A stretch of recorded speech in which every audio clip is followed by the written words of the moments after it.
ठरलं तर मग या मालिकेच्या पुढील काही येणाऱ्या भागांचे अपडेट जाणून घेऊया आपल्या आजच्या या व्हिडिओमध्ये। चला तर मग प्रेक्षकांनो सुरुवात करूया आजच्या आपल्या या व्हिडिओला। तर आपण पाहणार आहोत की कशा पद्धतीने सायली ही तन्वी आहे हे सिद्ध झाल्यानंतर आता सायली आणि अर्जुन दोघंही होणार भाऊक। तर दुसऱ्या बाजूला इकडे आता जो महिपत आहे त्याचा काळा चेहरा येणार सचिनच्या समोर। आता नेमका महिपतचा कोणता काळा चेहरा आहे आणि काय सगळी गडबड आहे या सर्व गोष्टी आपल्या व्हिडिओमध्ये सविस्तर पाहूया। तर इकडे आपण आता पाहिलेलंच होतं की जो महिपत आहे त्याच्याकडे सचिनने सगळी चौकशी केली होती की जर तुझा काही प्लॅन असेल किंवा तुझ्या डोक्यात काही शिजत असेल तर प्लीज मला सांग, मला सुद्धा त्यामध्ये इन्व्हॉल्व करून घे, आपण दोघं मिळून सगळं काही करू, आपण दोघं मिळून सर्व करू। पण त्यावेळी महिपतने काहीही त्याला सांगितलं नव्हतं। मग आता इकडे सचिन हा विचार करतो की नक्कीच काहीतरी गडबड आहे, पण काय ते शोधून काढायला हवं। अण्णा एवढ्या सरळ मार्गाने सुधारतील असं मला काहीही केल्या वाटत नाही आहे, माझा विश्वासच पटत नाही या गोष्टीवर। मग त्याच्या लक्षात येतं की तो जेव्हा मगाशी खोलीत आला तेव्हा महिपत खाली कपाटामध्ये काहीतरी करत होता आणि जेव्हा तिकडे तो आला तेव्हा त्याने कपाट बंद केलं। मग सचिनला प्रश्न पडतो की अण्णा असं कोणतं काम करत होते जे काम त्यांना मी आल्यावर करणं शक्य झालं नाही। नक्कीच काहीतरी गफलत आहे, मला आता शोधून काढलं पाहिजे नेमकं काय झालंय ते। आणि मग आता लगेच जो इकडे सचिन असतो तो महिपत खोलीत नसताना महिपतचं कपाट उघडतो आणि आता तो कपाटात वरती खूप शोधाशोध करतो पण त्याला काहीच सापडत नाही। शेवटी मग तो विचार करतो आता हे शेवटचे 2 ड्रॉवर राहिलेत, यात जर काही मिळालं तर नशीब, नाहीतर एवढी शोधाशोध करण्याचा काहीच उपयोग होणार नाही। मग सचिन ते 2 जे शेवटचे ड्रॉवर राहिलेले असतात ते उघडतो। त्या 2 ड्रॉवरमध्ये तर त्याला काही भेटत नाही। तो आता तिथून उठत असतो इतक्यात त्याचा हात चुकून खाली कपाटाचा जो तळ असतो त्याला लागतो। आता तो तळ अगदीच पोकळ असतो। सचिनला प्रश्न पडतो इथून असा आवाज का येतोय। मग तो तिकडे खेचायचा प्रयत्न करतो, बराच वेळ खेचल्यानंतर तिथे उघडलं जातं। आता तो मोठाच्या मोठा एक ड्रॉवर असतो आणि त्या ड्रॉवरमध्ये महिपतने त्याची सगळी हत्यारं ठेवलेली असतात। त्यामध्ये चाकू, तलवार, रामपुरी, त्याचबरोबर पिस्तूलचे वेगळे वेगळे प्रकार वगैरे वगैरे खूप काहीतरी हत्यार असतात, कुदळ, फावडा वगैरे। आता मग इकडे सचिन विचार करतो की जर अण्णांचं म्हणणं आहे की ते सुधारले, ते आता चांगल्या मार्गावर चाललेत, तर मग हे सर्व काही अण्णांकडे का आहे। जर त्यांनी त्यांची सगळी माणसंसुद्धा आता घालवून दिलेली आहेत, कुणीही माझ्याजवळ थांबू नका असं जर त्यांनी सांगितलं आहे, तर मग ह्या सर्व सामानाची अण्णांना काय गरज काय लागते नेमकी। नक्कीच काहीतरी गडबड आहे, पण आता नेमकी ती काय गडबड आहे हे मला शोधून काढलंच पाहिजे। अण्णांवरती मला बारीक लक्ष ठेवावं लागणार आहे। जेव्हा मी त्यांच्यावरती अगदी बारीक लक्ष ठेवेन ना तेव्हाच मला प्रत्येक गोष्टीचा खुलासा होईल। आजपासून मिशन अण्णांचं गुपित सुरू। अण्णांचं नेमकं काय चाललं आहे काय नाही या प्रत्येक गोष्टीवर बारीक लक्ष द्यावं लागेल। मला एक तर खात्री आहे की अण्णांचं साक्षीवर खूप प्रेम आहे, त्यामुळे आता साक्षीच्या बाबतीतच मी अण्णांवर लक्ष ठेवलं पाहिजे। जर साक्षीच्या बाबतीत त्यांनी काहीतरी चुकीचं करायचं ठरवलं, म्हणजे जर कोण साक्षीला त्रास देत असेल तर त्याला त्रास वगैरे द्यायचं ठरवलं, तर त्यावरूनच सिद्ध होईल की अण्णांचं अजूनही सुधारण्या वगैरेचं काहीही लक्षण नाही आहे। सचिन जेव्हा त्याच्या लक्षात ह्या गोष्टी येतात तेव्हापासूनच महिपतवरती बारीक लक्ष ठेवायला सुरुवात करतो। महिपत जेव्हा जेवायला जातो तेव्हा, महिपत कधी झोपायला जातो तेव्हा, महिपत फोनवर कोणाशी बोलतो, महिपत कुठे जातो, कुठे येतो, कोणाला भेटतो, सर्व गोष्टींवरती आता सचिनने लक्ष ठेवलेलं असतं। सुरुवातीच्या दिवसात तर सचिनला काहीही ऑड जाणवत नसतं, त्यामुळे सचिन विचार करतो बापरे, म्हणजे खरोखर आता अण्णा बदलले आहेत, सुधारले आहेत की काय। नाही, काहीही झालं तरी अण्णा सुधारता कामा नये। अण्णा सुधारले तर सगळीच गफलत होईल आणि मग तो पुन्हा लक्ष ठेवू लागतो। आता मग इकडे एक दिवशी महिपतला जेवता जेवताच एक फोन येतो। समोरची व्यक्ती असं काही सांगते की महिपत म्हणतो तू माझ्यासाठी बाहेर थांब, मी आलो, आणि महिपत ताटावरून उठून जातो। सचिनला आता प्रश्न पडून राहतो की महिपत एवढ्या ताटावरून कोणासाठी उठून गेला बरं। सचिनसुद्धा महिपतचा पाठलाग करत पाठी येतो। महिपतला भेटायला त्याचा राईट हँड आणि लेफ्ट हँड आलेले असतात। महिपत त्यांच्याबरोबर बोलत असतो, साक्षीवरती व्यवस्थित लक्ष ठेवायला मी तुम्हाला कामावर ठेवलं आहे ना, काहीही झालं तरी माझ्या पोरीपर्यंत कोणीही पोहोचता कामा नये, माझ्या पोरीला कसलाही त्रास होता कामा नये। लक्षात ठेवा, जर माझ्या पोरीला कसला त्रास झाला तर मी तुम्हाला सोडणार नाही। आतापर्यंत तुम्हाला पोसलं आहे, तुम्हाला खाऊ पिऊ घातलं आहे, ते सगळं बाहेर काढायला मला काही फार जास्त वेळ लागणार नाही आहे, समजलं ना। माझ्या साक्षीवर माझं केवढं प्रेम आहे ते तुम्हा सगळ्यांना माहिती आहेच. हे बघा, मी सुधारलोय की नाही सुधारलोय, किती सुधारलोय, काय सुधारलोय हे तुम्हा दोघांना व्यवस्थित माहिती आहे. आणि त्यामुळे लक्षात ठेवा, कोणापर्यंतही या गोष्टी तर पोहोचता कामा नयेच की नेमकं खरं काय आहे. पण साक्षीवरही तुमचं लक्ष राहिलं पाहिजे. नाही, जर तुम्हाला असं वाटत असेल की खरोखर मी तुमच्यासमोर जो आत्ता दिसतोय तोच खरा आहे, तर तो तुम्हा सगळ्यांचा भ्रम आहे. लोकांच्या बाबतीत तो तसाच राहणं गरजेचं आहे, पण तुम्ही मात्र वास्तवावरच जिवंत राहा. तुम्हाला माहिती आहे काय खरं आणि काय खोटं ते. त्याबरोबर लगेचच ती लोक माना हलवून होकारार्थी इशारा देतात. त्याबरोबर हे सगळं जेव्हा सचिनला कळतं, सचिन खूपच जास्त खुश होऊन जातो आणि म्हणतो थँक गॉड. याचा अर्थ अण्णा अजूनही सुधारलेले नाही आहेत. मला वाटलं होतं की खरोखर जर अण्णा सुधारले तर कसं व्हायचं, काय व्हायचं. जाऊ देत, आता सध्या तरी अण्णांना मला काही सांगायचं नाही आहे ना, नको सांगू देत. पण जेव्हा त्यांना गरज पडेल तेव्हा ते मला स्वतःहून सांगायला येणार याची मला खात्री आहे. आणि तेव्हा मी त्यांना मदतसुद्धा करेनच. पण अण्णांना आता मला प्रवृत्त करावं लागेल की अर्जुन आणि सायलीचा खून करण्यासाठी. सायली आणि अर्जुन जर रस्त्यातून बाजूला झाले तर आणि तरच फक्त पुढच्या गोष्टी सोप्या होऊ शकतील. नाहीतर पुढे सगळं काही अवघडच आहे. पण हे कसं शक्य आहे असा विचार आता इकडे सचिन करत असतो. सचिन ठरवतो की अर्जुन आणि सायली, मी तुम्हाला सोडणार नाही. काहीही झालं तरी मी तुम्हाला तुमच्या आयुष्यातून उठवणार. मग त्यासाठी मला काहीही करावं लागलं तरीही चालेल. मी विसरलेलो नाही आहे अजून माझा सूड, मी विसरलेलो नाही आहे अजून माझा बदला. तुमच्यामुळे माझी सोन्याची अंडी देणारी कोंबडी माझ्यापासून दूर गेली आहे. तुम्हाला हिशेब तर सगळा चुकवावा लागणारच आहे.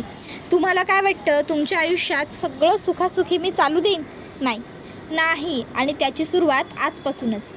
अण्णा जरी माझ्यासमोर साळसूतपणाचा आ म्हणत असले तरी मी मात्र वाईटच आहे, मी मात्र खुनशीच वृत्तीचा आहे हे अण्णांना माहिती आहे. जर एखादी व्यक्ती रोज चांगल्या गोष्टी बघून, चांगल्या गोष्टी ऐकून चांगलं शिकू शकते, तर एखादी व्यक्ती रोज वाईट ऐकून वाईट वागूही शकते याची मला खात्री आहे. अण्णा, आता तुमच्या नकळत मी तुमच्या डोक्यामध्ये प्रत्येक वेळी, प्रत्येक क्षणी, प्रत्येक मिनिटाला सायली आणि अर्जुनबद्दल राग पेरणार. आणि मग तो राग शेवटी जाऊन एवढा वाढणार की त्या रागाचं रूपांतर ज्वालामुखीत होणार. आणि एक दिवस ती ज्वालामुखी फुटणार आणि सगळं भम. तर दुसऱ्या बाजूला इकडे सायली म्हणून आता जी सून सुभेदारांच्या घरात आलेली असते तीच आता त्यांच्या घरची लेक म्हणजेच तन्वी आहे. हे कळाल्याच्यानंतर सगळ्या सुभेदार आणि किल्लेदारांनी सायलीचं छान स्वागत केलेलं असतं. सायलीला छान फील होईल याची त्यांनी पूर्ण काळजी घेतलेली असते. आता हे सगळं बघून सायली खूपच जास्त खुश झालेली असते, ती आनंदी असते. मग सगळेजण छान गाणी वगैरे गात असतात. सायली म्हणते खरंच मी सांगूही शकत नाही मला केवढं भारी वाटते.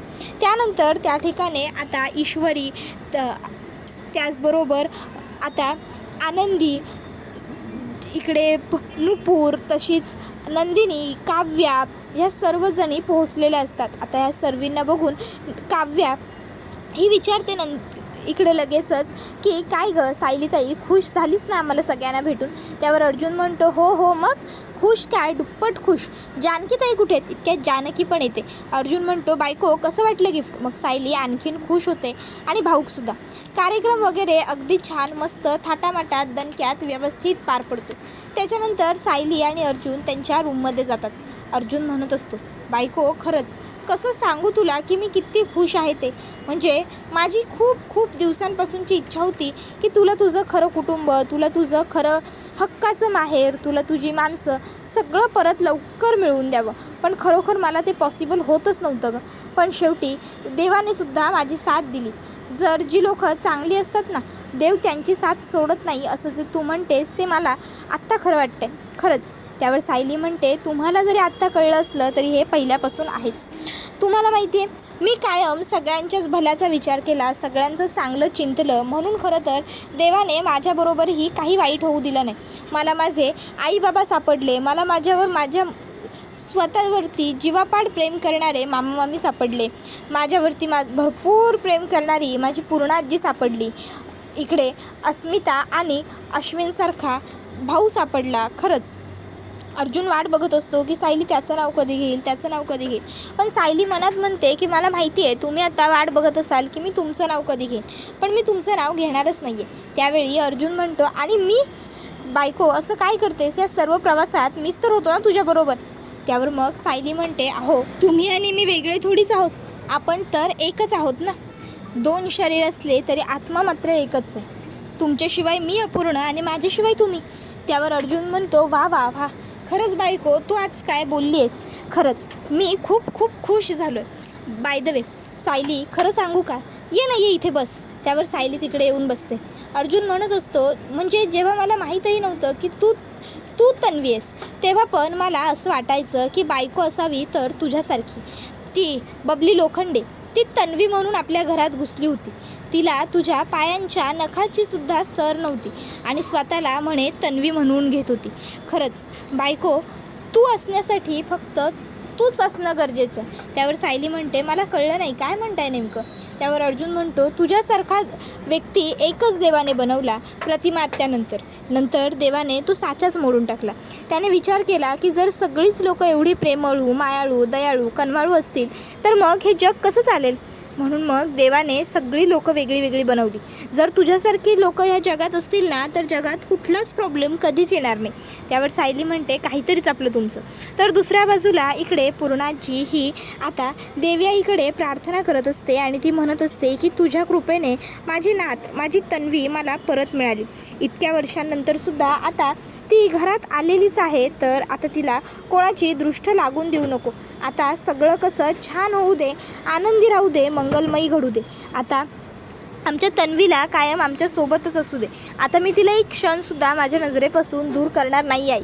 तुझा खेळ, तुझी लीला आघात आहे. एवढी वर्ष आमची तन्वी आमच्या समोर होती तरी आम्हाला ती दिसतच नव्हती. तब्बल 3 वर्ष ती मुलगी आम्हाला फसवत राहिली. पण आता नाही, आता बास, आता संपलं आहे सगळं. त्याबरोबर मग आता लगेचच दुसऱ्या बाजूला इकडे जी पूर्णाजी असते ती सुद्धा प्रार्थना करत असते की माझ्या तन्वीला माझ्यावरचंही उदंड आयुष्य लाभू दे. देवा, मी जेव्हा तुझ्या दर्शनाला येईन तेव्हा येताना मी 10 किलो ते 11 किलो पेढे घेऊन येईन, सगळ्यांना प्रसाद म्हणून पेढे वाटेन.